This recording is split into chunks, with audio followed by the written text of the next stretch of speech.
शुरुआत एक ऐसे कड़े बयान से करते हैं जिसने पूरी बैठक का माहौल ही तय कर दिया था। ताइवान के मुद्दे पर बंद दरवाजों के पीछे कहा गया था कि टकराव और संघर्ष पूरे रिश्ते को खतरे में डाल सकते हैं। ये एक वाक्य इस पूरी भू राजनीतिक घटना के दोहरेपन को बिल्कुल सटीक रूप से सामने रखता है। मतलब बाहर शांति की मीठी मीठी बातें और अंदर बिल्कुल स्पष्ट शब्दों में चेतावनी। इस पूरे घटनाक्रम को बारीकी से समझने के लिए हम इसे 4 मुख्य हिस्सों में बांट रहे हैं। सबसे पहले दिखावा और राजनीति, उसके बाद व्यापार और कॉर्पोरेट हित, फिर भू राजनीतिक टकराव और अंत में देखेंगे कि भविष्य की ओर क्या कदम बढ़ाए गए हैं। तो चलिए सबसे पहले बात करते हैं दिखावे और राजनीति की। बीजिंग में जो भव्य मंच तैयार किया गया था वो कोई इत्तेफाक नहीं था। तियानमेन स्क्वायर का वो नजारा दुनिया को अपना पूर्ण नियंत्रण दिखाने का एक बहुत ही संधावा तरीका था। तोपों की सलामी, मिलिट्री गार्ड ऑफ ऑनर और सैकड़ों स्कूली बच्चों की कतारें, इस हर एक चीज का सिर्फ एक ही मकसद था, पूरी दुनिया को यह साफ संदेश देना कि मेजबान देश बिल्कुल स्थिर है और एक भरोसेमंद ताकत है। और सार्वजनिक मंच पर संदेश एकदम सकारात्मक रखा गया। राष्ट्रपति शी ने इस बात पर खास तौर से जोर दिया कि दोनों देशों के बीच एक स्थिर रिश्ता पूरी दुनिया के फायदे में है। उन्होंने खुले तौर पे कहा कि दोनों देशों को प्रतिद्वंदियों की तरह नहीं बल्कि साझेदारों की तरह पेश आना चाहिए। दूसरी तरफ अमेरिकी खेमे ने भी कैमरे के सामने इस कूटनीति को बखूबी निभाया। राष्ट्रपति ट्रंप ने अपने मेजबान की जमकर तारीफ की और एक बेहद गर्मजोशी भरे व्यक्तिगत रिश्ते पर जोर दिया। दुनिया के सामने सब कुछ बिल्कुल सामान्य और दोस्ताना लग रहा था। लेकिन अब आते हैं दूसरे हिस्से पर, जो इस बैठक की असली धुरी था, व्यापार और कॉर्पोरेट हित। दिखावे का पर्दा हटाकर अगर देखा जाए कि इस बैठक में और कौन कौन मौजूद था तो समझ में आ जाता है कि असली दांव कितने ऊंचे थे। अमेरिकी प्रतिनिधिमंडल अपने साथ तकनीक और वित्तीय जगत के सबसे दिग्गज लोगों को लाया था। जब एक ही कमरे में एलन मस्क, एप्पल और एनवीडिया जैसी कंपनियों के प्रमुख बैठे हों तो यह साफ हो जाता है कि बातचीत का मुख्य केंद्र वैश्विक व्यापार ही था।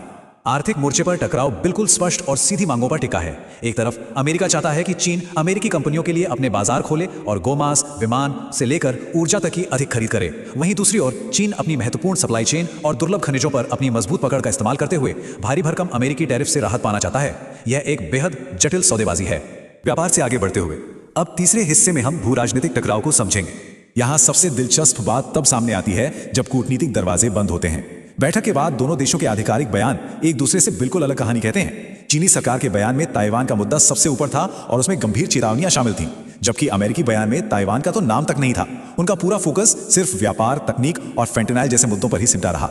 हालांकि आधिकारिक बयानों में यह विरोधाभास था, फिर भी अमेरिकी विदेश मंत्री मार्को रूबियो ने यह बिल्कुल स्पष्ट कर दिया कि ताइवान को लेकर अमेरिका का रुख रत्ती भर भी नहीं बदला है। अमेरिका वर्तमान स्थिति में किसी भी तरह के जबरदस्त बदलाव के सख्त खिलाफ है।